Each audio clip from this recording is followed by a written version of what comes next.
Bonjour mes chéris, Marie-Josée Saint-Laurent, notaire pas ordinaire. Alors, je vous présente ma deuxième chronique juridique ce matin et je veux vous voir. Alors, je descends mon écran et comme je suis ah, ils sont là, et voilà. Écoute, je travaille encore avec une docteur, je n'ai pas d'Internet sur mon cellulaire, on comprend-tu que j'ai un petit peu de misère à gérer tout ça. Alors, donc, j'attends vos commentaires avec plaisir. Et je vous présente donc ma chronique que je vous ai préparée, mais à la fin, en rafale, je vais répondre à vos questions que vous me poserez tout au long de la demi-heure que je passe avec vous. Donc, une question sur les testaments. Sylvie de Trois-Pistoles, ça me fait rire ce nom-là, Trois-Pistoles, moi je vois des cowboys qui tirent partout, ça me fait rire, c'est le nom de cette ville-là. Si j'ai un enfant avec mon conjoint de fait et qu'il décède sans testament, est-ce moi qui va hériter de ses biens? La réponse, bien qu'elle ne vous satisfait pas, la réponse c'est non. Parce que au sens du Code civil, les conjoints de fait, ça n'existe pas. Donc, les conjoints de fait n'existent pas. Ils n'héritent pas l'un de l'autre et ça sera les enfants qui vont hériter du conjoint. Et si les enfants sont mineurs, ben là, le curateur public se met dans le décor. Il y a toute une procédure à suivre pour nommer un conseil de tutelle. Donc, oui, le parent survivant. Donc, si on parle de votre conjoint, Sylvie, ben, si votre conjoint décède, vous allez être la tutrice légale de vos enfants. Ben, je présume que c'est vos enfants à vous deux, là. Oui, vous avez dit que c'est vrai, oui. Vous avez eu un enfant avec, mon Dieu, je mêlée déjà. Alors, donc, pour cet enfant-là, vous serez, oui, la tutrice légale, mais pour gérer l'héritage que votre enfant va recevoir, nécessairement, on devra nommer un conseil de tutelle formé de 3 personnes et ensuite entériner ça par le juge et le curateur public va aussi surveiller tout ça de loin. Alors voilà, donc à retenir de cette question, les conjoints de fait n'existent pas et la solution en cas de décès, c'est de faire un testament dans lequel vous vous léguez l'un l'autre tous vos biens. Une question sur les mandats d'inaptitude. Je vous l'ai dit à l'autre chronique, moi j'appelle ça encore un mandat d'inaptitude malgré le fait que la loi a changé et on devrait appeler ça un mandat de protection. Mais moi, j'aime pas ça, ce terme-là. Je trouve que ça dit rien. Donc, je continue, oui, à parler de mandat d'inaptitude. Et Jacqueline de Saguenay nous pose la question suivante. Ma mère a 94 ans et commence à en perdre des bouts. Ça arrive. En 2005, je lui ai fait faire une procuration en ma faveur le jour où elle est plus là pantoute. Est-ce que je suis encore correcte avec la procuration ou il faut faire quelque chose d'autre? Et la réponse, c'est que le jour où votre mère sera déclarée inapte par une évaluation médicale et une évaluation psychosociale, donc ce sont les 2 documents officiels qui font en sorte qu'une personne est déclarée inapte, ben, on devra soit homologuer le mandat d'inaptitude qu'elle peut avoir ou lui ouvrir un régime de protection, tout ça pour dire que votre procuration que votre mère vous avait faite, donc pour vous nommer mandataire, ne s'appliquera plus. Pourquoi? Parce que une procuration, c'est un dédoublement des pouvoirs que l'on donne à l'autre. Donc, votre mère a dédoublé ses pouvoirs en votre faveur. Vous pouviez, et elle aussi, donc vous étiez 2, à pouvoir agir sur son patrimoine. Mais dès qu'une personne est déclarée inapte, elle perd ses pouvoirs. Donc, elle ne peut plus les dédoubler à quelqu'un d'autre. Et c'est pourquoi on passe à l'étape suivante. Donc, d'homologuer le mandat d'inaptitude si votre mère en a fait un ou d'ouvrir un régime de protection si elle n'en a pas fait. L'homologation du mandat, ça fait en sorte que le mandataire est en fonction et l'ouverture de régime de protection, ça nomme un curateur qui n'a pas tous les pouvoirs comme un mandataire, mais à tout le moins, c'est un moindre mal d'avoir un curateur. Et là, je comprends que votre mère en perd des bouts, donc est-ce qu'elle est trop inapte pour faire un mandat d'inaptitude? Bien, vous verrez avec son médecin son état de santé pour voir si elle est en mesure de signer un mandat d'inaptitude si ce n'est pas fait. Et je vous souhaite bonne chance pour cet épisode qui n'est pas toujours facile à vivre. Une question sur l'aide médicale à mourir. Benoît de Sainte-Agathe nous pose la question suivante. Si je deviens légume, d'ailleurs, d'où c'est que ça vient, ça, légume? Hein? On aurait pu prendre n'importe quel autre truc qui ne bouge pas, mais légumes. Aucune idée d'où ça vient. Y a-t-il un moyen de ne pas pâtir pendant des années? Le seul moyen légal qui existe au Québec, c'est l'aide médicale à mourir. Donc, c'est un document qu'on signe dans lequel on détermine les soins auxquels on veut renoncer. La loi nous permet de renoncer à 5 soins, soit la réanimation cardio-respiratoire, la ventilation assistée, la dialyse, l'alimentation artificielle ou forcée et l'hydratation artificielle ou forcée. Donc, ce sont les 5 soins auxquels vous pouvez renoncer et le médecin est obligé de vous écouter. Cependant, il y a un bémol à ça. Ces refus de soins-là vont s'appliquer seulement si vous êtes en fin de vie, donc la fin de la qualité de vie, là où il n'y a plus de plaisir à y avoir, et vous devez aussi être dans un état irréversible. Donc, Benoît, ça prend les 2 conditions pour que l'aide médicale à mourir s'applique. C'est le médecin qui juge si vous êtes en fin de vie en état irréversible.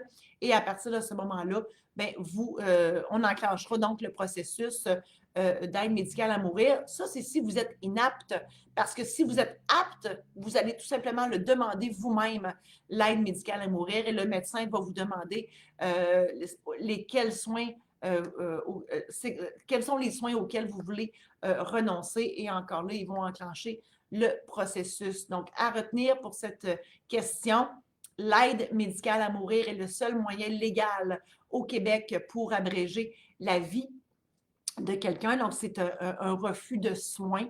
Ben, nous, c'est sûr, les notaires, on fait la version notariée de ça. On scanne ça, on envoie ça directement dans votre dossier électronique de la Régie d'assurance maladie du Québec. Une question concerne les mariages. Alors, Christine de Roberval me pose la question suivante. Mon chum a déjà été marié et il est maintenant divorcé. Il veut se remarier parce qu'il dit qu'il ne veut plus jamais revivre un divorce, les avocats puis tout. Ça n'a pas l'air d'avoir bien été. Y a-t-il un autre moyen de se marier pour ne pas avoir les avocats puis le juge dans le décor si jamais ça ne marchait plus entre nous? Alors, moi, je trouve ça je te félicite, Christine, comment dire, d'assumer le fait que ça se peut qu'une relation ne fonctionne plus. Et oui, il faut en parler. Donc, souvent, quand je rencontre les gens pour organiser leur mariage, ils ont de la misère à parler de divorce possible, de séparation.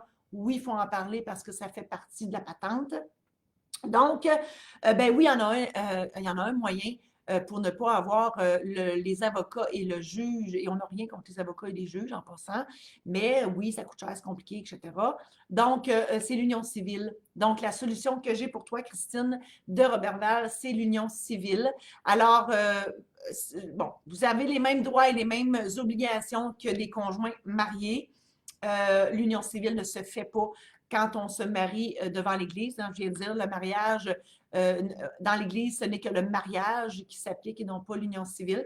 Mais si vous voulez faire votre cérémonie ailleurs, donc oui, avec un notaire, un avocat, donc les avocats sont pratiques quand même, ils célèbrent des unions civiles, ou le maire de la ville, les conseillers, un beau-frère, une belle-sœur, name it. Donc, c'est possible de vous unir civilement. Et la beauté de l'union civile, c'est que ça se dissout par un contrat notarié. Donc, on se rassoit à la table du notaire et on défait tout ça, tout simplement. On n'a pas besoin d'avocat ni de juge pour dissoudre l'union civile.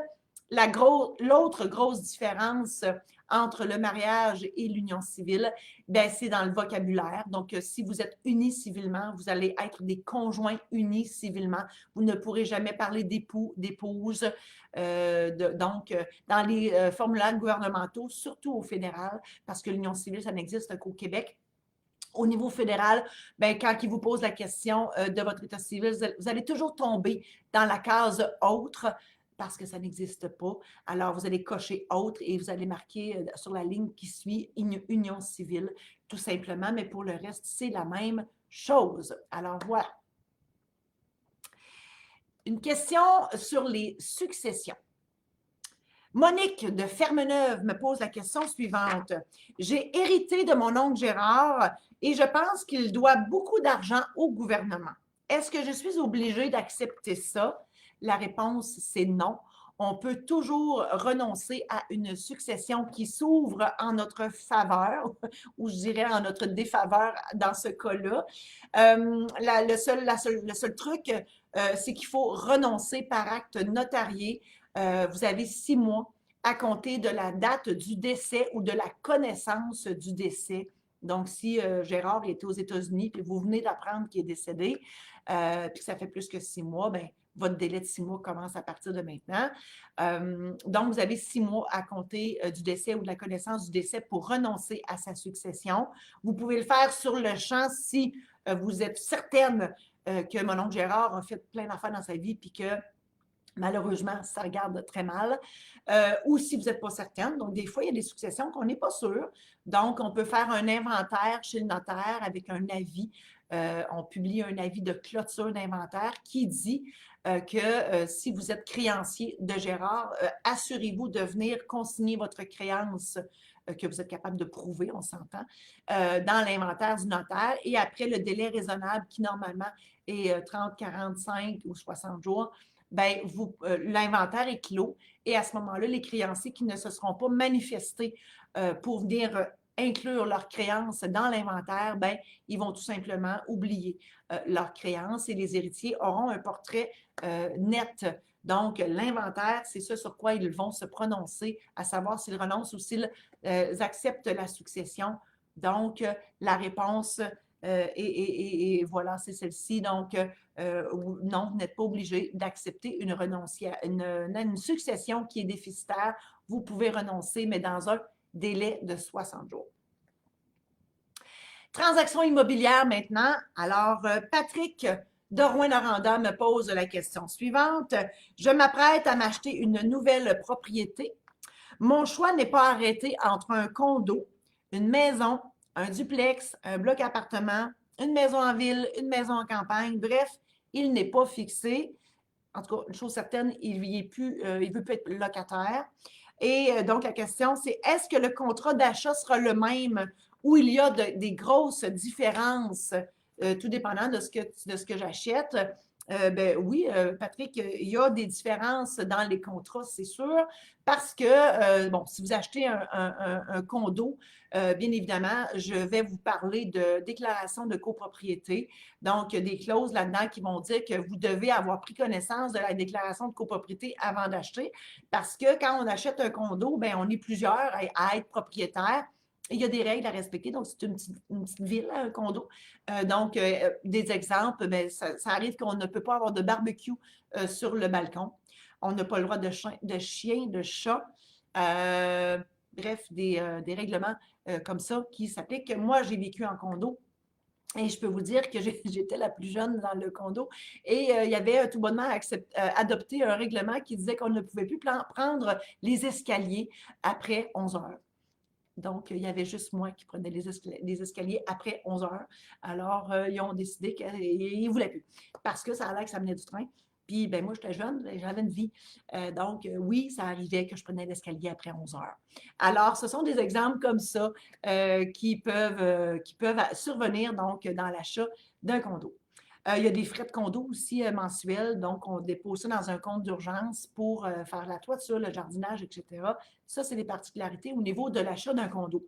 Pour une maison en ville versus une maison en campagne, ben oui, il y aura des clauses différentes parce qu'en campagne, on se doit d'avoir une analyse d'eau pour voir si l'eau est bonne, parce qu'un puits, des fois, des petites bactéries qui s'en vont là-dedans. Puis d'ailleurs, ceux et celles d'entre vous qui avez un puits, on devrait normalement faire analyser l'eau à tous les 2 ans pour ne pas avoir de toutes sortes de trucs qu'on ne sait pas. Puis des fois, on s'habitue, puis on boit ça, ces petits trucs-là. En tout cas, c'est ça, je ne veux pas y penser. Donc, analyse d'eau, analyse de débit d'eau, bien sûr, parce qu'il faut savoir si le puits donne assez d'eau, donc pour fournir une famille. Il y a aussi, bon, le certificat de conformité de l'installation septique la municipalité va émettre une lettre pour dire que tant qu'elle ne pollue pas, cette fameuse installation septique-là, elle sera considérée comme conforme. Donc, alors, c'est à ça que je pense, vite fait comme ça, une maison en campagne versus une maison en ville. En ville, ben oui, il y a des règlements municipaux, en campagne aussi.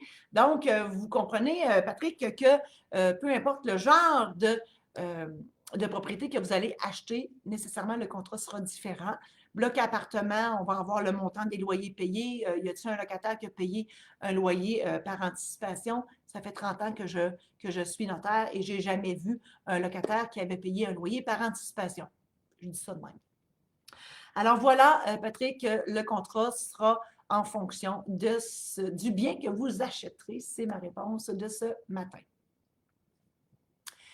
Une question sur les quittances. Alors, Robert de Verdun me pose la question suivante. Je viens de recevoir la lettre de ma banque qui me dit que j'ai fini de payer ma maison et il me parle d'une quittance à demander à un notaire. Et la question, c'est, je peux-tu faire ça moi-même? Ben, mon Dieu Seigneur, j'ai tendance à vous dire non, ou j'ai tendance à vous souhaiter bonne chance. C'est-à-dire que la quittance, c'est un document signé par la banque qui remplit les conditions du registre foncier parce que ce document-là devra être publié au registre foncier. Et donc, c'est compliqué. OK? C'est pas impossible que vous soyez capable de le faire, mais mon Dieu Seigneur, que vous allez trouver ça très ardu. Très, très ardu de faire ça. Donc, grosso modo, je vous dirais que non. C'est plus les notaires qui font ça. Alors, vous devez mandater le notaire de votre choix pour faire la quittance. Bien évidemment, je vous dirai que j'en fais de ça. Si vous allez sur mon site internet, marie-josée-saint-laurent.com, il y a un onglet, vous cliquez là-dessus et on se parle et je procède à votre quittance. Vous n'êtes pas obligé de la faire tout de suite, mais je vous encouragerais fortement de faire votre quittance tout de suite parce que les frais augmentent toujours, tout simplement. Et il y a des chances aussi ou des risques que la banque, ils mettent votre dossier aux oubliettes. C'est compliqué après de retrouver ça. Quand vous allez vendre votre maison ou quand vous allez la refinancer, le notaire devra faire la quittance à ce moment-là. Puis des fois, c'est un petit peu plus compliqué à obtenir l'information parce que l'institution financière va toujours bien devoir vérifier si vous avez fini réellement de payer votre hypothèque. Je vois des gens qui sont là. Bonjour à tous et à toutes. Je vous répète ce que j'ai dit en début de chronique. Je vais répondre à vos questions si questions il y a. Donc, en rafale à la fin de ma chronique d'aujourd'hui. Donc, restez là et oui, je vous invite à poser vos questions. J'y répondrai avec plaisir. Donc, une question maintenant sur les compagnies. Sylvain de Saint-Hippolyte me pose la question suivante. Nous sommes mariés civilement, ma conjointe et moi, et sommes en affaires dans une petite entreprise enregistrée qui doit bientôt acquérir l'immeuble où nous opérons. La question, on nous suggère fortement d'incorporer l'entreprise parce que ça nous protégerait tous les deux, de même que notre patrimoine familial. Est-ce vrai? L'idée d'incorporer une entreprise, c'est oui, de limiter le risque de tout perdre. Donc, quand on parle de patrimoine familial, je comprends que c'est vos biens personnels à vous et à votre conjointe. Moi, la question que j'aurais tendance à vous poser, Sylvain, c'est avez-vous confiance en votre entreprise et est-ce qu'il y a un risque imminent que vous perdiez quelque chose? Je comprends que là, vous achetez un immeuble, c'est un gros achat. Et puis je comprends aussi que possiblement que vous allez mettre de l'argent personnel pour acheter cet immeuble-là. Moi, j'aurais tendance à vous dire, incorporer ou non, l'institution financière qui va faire votre prêt pour acheter cet immeuble-là va vous demander de toute façon des cautions personnelles pour garantir les obligations de votre entreprise. Donc, ça revient pratiquement au même. Par contre, si vous achetez comptant cet immeuble-là et que l'argent de l'achat vient exclusivement des profits générés par votre entreprise, bien là, c'est autre chose. Alors, oui, vous pouvez très bien incorporer cette entreprise-là et donc, tout ce que vous auriez à perdre dans cette entreprise-là, ce n'est que l'argent que vous auriez mis au départ pour démarrer l'entreprise. Et par la suite, bien, si ça tourne mal pour une raison X, Y, Z, bien, vous ne perdrez que les actifs que vous aurez investis dans votre entreprise. Et voilà. Donc, c'est la réponse que j'ai à vous faire ce matin. Une question maintenant au sujet des conférences.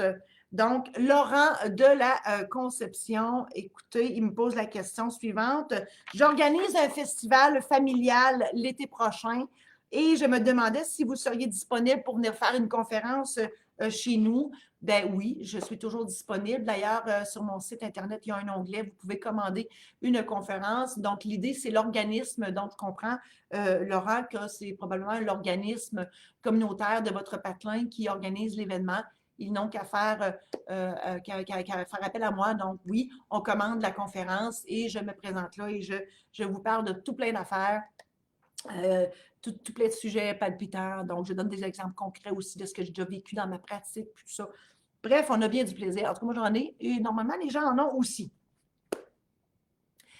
Maintenant, la question qui tue. Et là, imaginez la musique, la même musique que dans Tout le monde en parle. Là. Hein? On n'a pas d'effets spéciaux ce matin. Fernand de La Tulipe me pose la question qui tue. Quelle est la différence entre un notaire et un avocat? Grosse question ce matin. La différence, bien, il y en a plusieurs, c'est sûr, au niveau des études. Donc, l'avocat a 3 ans d'université, le notaire en a 4. Là, ce n'est pas un combat qu'on fait entre les deux le matin. Les deux sont importants dans la vie. Le notaire, contrairement à l'avocat, c'est un officier public. Donc, tous les contrats du notaire sont authentiques, c'est-à-dire qu'ils font preuve de leur contenu. On n'a pas à prouver tout ce qui est dans le contrat. Le contrat avec un avocat, bon, souvent, là, on va initialer chaque page et tout ça. On n'a pas besoin de faire ça avec le contrat notarié. Le notaire est là pour assurer, en tant qu'officier public, donc la date du contrat, le consentement des gens, l'identité des gens. Donc, autrement dit, si c'est écrit dans le contrat du notaire, c'est parce que c'est vrai, en ce sens que le notaire a fait toutes ces vérifications-là avant de faire signer le contrat. Alors que dans le contrat avec l'avocat, ben, il va falloir prouver tout ce qu'il y a dans le. Bon, il va falloir prouver qui l'a signé, etc. Donc, c'est bien différent. Puis, l'autre côté, ben, c'est sûr que le notaire, on est des officiers publics, on se doit d'être impartial au niveau d'une transaction ou peu importe ce qui se passe dans notre bureau. Donc, si le fjord pogne en bon québécois, on ne peut pas prendre plus pour un que pour l'autre, alors que l'avocat, ben, c'est plus son réflexe de dire je te défends contre X, Y, Z personnes. Donc, il y a une dualité dans le travail d'un avocat, ce qu'on n'a pas, nous. Au contraire, nous autres, on veut juste que le monde sorte de notre bureau heureux.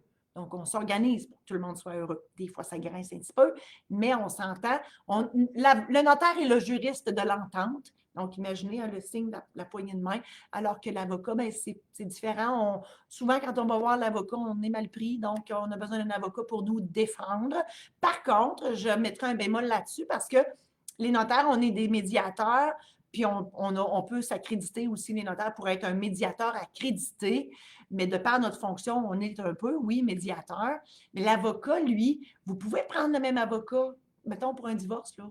Moi, je suggère souvent aux gens de prendre le même avocat.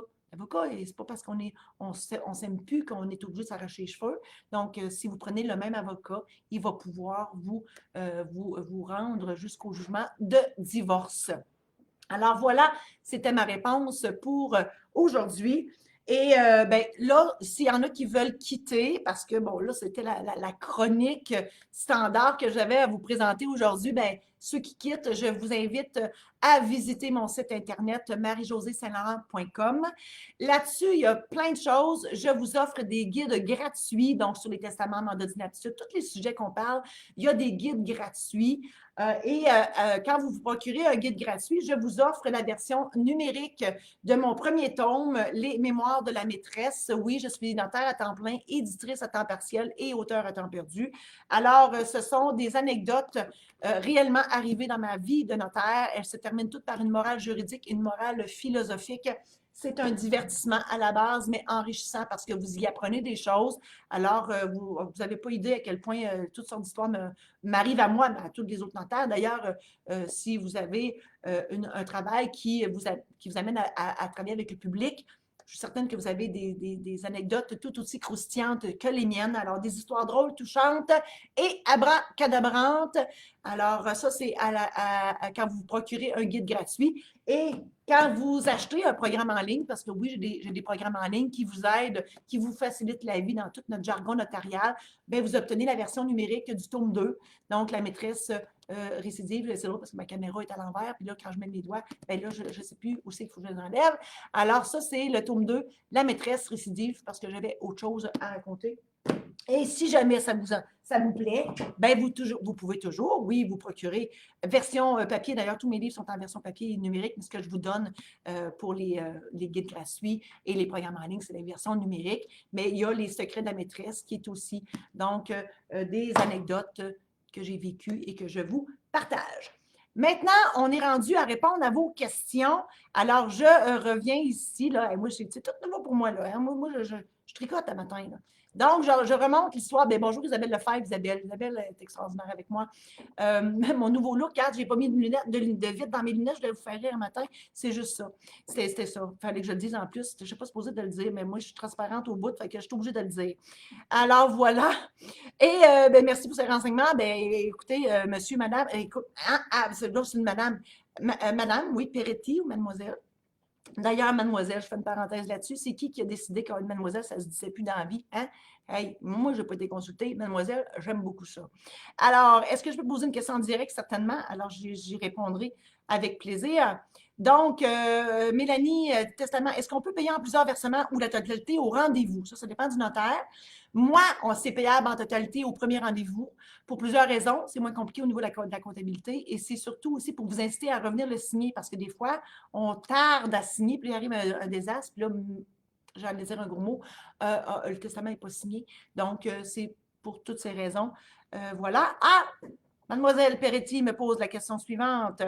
Alors, je suis une des héritières de la succession de ma grand-mère. Je suis liquidatrice de succession avec testament. Elle était sous curatelle du gouvernement. Elle a laissé de l'argent. Est-ce que c'est là la notaire qui fait des chèques et c'est fini après? Et est-ce que je dois faire des choses? C'est mademoiselle, voilà, Audrey Peretti. En fait, je vais être plate parce que la réponse, ça va dépendre avec quel notaire vous faites affaire. Parce qu'il y a des notaires qui prennent tout en charge et c'est le notaire qui ramasse la job, qui fait tout. On dépose l'argent dans le compte en fiducie du notaire. Le notaire fait un peu le travail d'un liquidateur. Moi, en termes plus clairs, que dois-je faire? J'avais compris, vous étiez très claire, mademoiselle Peretti. En fait, là, vous êtes la liquidatrice. Si vous avez ouvert le compte de succession ou si vous ne l'avez pas ouvert, vous devez l'ouvrir. Donc, le compte de succession sera ouvert. Vous en êtes, en tant que liquidatrice, l'administratrice. Et là, l'histoire ne dit pas si j'imagine qu'il y a des héritiers autres que vous. Là. La job du liquidateur, ce n'est pas compliqué. Vous rapatriez l'actif de la personne décédée, et dans ce cas-ci, c'est grand-mère. Vous rapatriez l'actif. Je comprends qu'ici, c'est probablement juste de l'argent. Vous payez les dettes, les frais funéraires, les sandwichs, les fleurs, bref, les frais du notaire, certainement. Donc, tous les impôts, vous devez faire les rapports d'impôts, vous payez les impôts. Une fois que vous avez obtenu les certificats de décharge, et je vous conseille fortement de faire affaire avec un comptable pour régler la succession de grand-mère, parce que le comptable va savoir qu'on doit demander des certificats de décharge au gouvernement c'est en fait une quittance finale du gouvernement. Et lorsque le liquidateur, lorsque vous allez recevoir ces quittances-là, vous pourrez distribuer aux héritiers l'actif restant. Donc, voilà, c'est comme ça. Oui, elle me dit qu'il est ouvert. Voilà, le chèque est à venir, nous sommes 4, tout est déjà payé, c'est extraordinaire. Alors, si je comprends qu'il doit y avoir un notaire dans le décor, si c'est plus facile, malgré que vous me dites que le compte est ouvert. Donc, gars, je ne suis pas habituée qu'il n'y a pas de lunettes dans mes lunettes. Gars, j'y vais de même. Je pourrais y aller de même, c'est encore facile. Et voilà. Donc, elle dit, je vais faire les quittances. Effectivement, vous avez tout compris. Donc, une fois que l'argent est dans le compte en banque et tout est payé, bien, à ce moment-là, vous distribuez les chèques à chacun. Vous devez quand même fournir aussi une reddition de compte. Donc, c'est toute la nomenclature de toutes les entrées et les sorties d'argent avec les preuves justificatives pour que vos co-héritiers sachent ce qui a été fait. Et voilà, vous leur faites signer une petite quittance pour dire qu'ils sont satisfaits de votre travail. Bingo, les carottes, c'est réglé. Alors voilà. Et moi, j'ai une question. J'ai donné-tu d'autres? J'ai rien d'autre. Alors, moi, j'ai reçu par Messenger ce matin une question de René, René E. Alors, mademoiselle René, je lui avais dit que je lui répondrais ici. OK. Alors, elle me dit bonjour, j'aurais une petite question. Notre père est décédé le 20 novembre, pardon, 2019. Il a 2 filles, dont moi, et un garçon que nous avons nommé devant le notaire liquidateur. Là, je comprends que vous êtes 3 héritiers. Puis c'est le garçon puis probablement qu'il n'y avait pas de liquidateur nommé dans cette succession-là, soit que votre père est décédé sans testament ou que dans le testament, ça ne le prévoyait pas, ce que je trouvais ça bizarre. Mais bref, le garçon, votre frère, il est liquidateur et elle me dit, et voilà où je veux en venir. Celui-ci a coupé les ponts avec moi et ma sœur et malgré nos nombreux courriels, il refuse toujours de nous parler et nous remettre notre part d'héritage. Ça, c'est très malheureux. Puis malheureusement, je vois ça, pas souvent, mais je vois ça quelques fois, puis je trouve ça bien triste. Alors, je sympathise avec vous. Comme le montant de notre héritage est inférieur à 10 000 pouvons-nous aller aux petites créances? Oui, vous pouvez y aller certainement. Vous devez étoffer votre affaire, mais oui, je vous inciterai fortement à y aller. Bon, elle me dit vers qui nous tourner. Notre frère a toujours pensé que tout lui revenait et a dilapidé l'argent de notre père de son vivant. Mais là, on n'accepte pas qu'il nous donne pas de notre héritage, avec raison. Nous n'avons pas l'argent pour le poursuivre avec l'aide d'un avocat, mais a-t-on d'autres recours? Donc, bon, je comprends que c'est pas chic dans votre idée, là, dans votre histoire. Ben, Caroline, c'est plate, cette histoire-là. Hein? Ben oui, vous pouvez le poursuivre, mais en même temps, essayez-vous, là. Je ne vous dis pas de ne pas le faire, mais vous pouvez le faire, mais en même temps, c'est le fun d'avoir un jugement, mais est-ce que vous allez être capable de récupérer les sous, étant donné que possiblement que tout dépensé. Donc, avoir un jugement, c'est une chose, le faire exécuter en est une autre. Mais oui, je vous encourage fortement à aller vers les petites créances. C'est vous qui montez votre dossier. Les gens au Palais de justice sont très gentils, ils vous aident aussi à faire ça. Oui, vous avez de l'aide pour faire tout ça. Voilà. Alors, c'était ma réponse d'aujourd'hui pour Madame Renée. Alors, ben voilà, mon Dieu, j'ai plus de questions, c'est super. Ben moi, il me reste qu'à vous réitérer l'invitation, réitérer l'invitation d'aller visiter mon site internet marie-josée-saint-laurent.com où je vous offre des guides gratuits sur tous les sujets dont j'ai parlé ici, des programmes en ligne aussi pour vous aider dans le confort de votre foyer à organiser votre vie en termes de notariat. Et je rappelle les cadeaux que je vous offre. Donc, quand vous vous procurez le guide, un guide gratuit, vous avez la version numérique des mémoires de la maîtresse. Et sinon, si vous achetez un programme, vous aurez le tome 2. Donc, la maîtresse récidive, toujours en version numérique. Et je vous dis à la fin, oui, merci beaucoup d'avoir été là. Et je vous souhaite une super belle journée. Et on se revoit la semaine prochaine.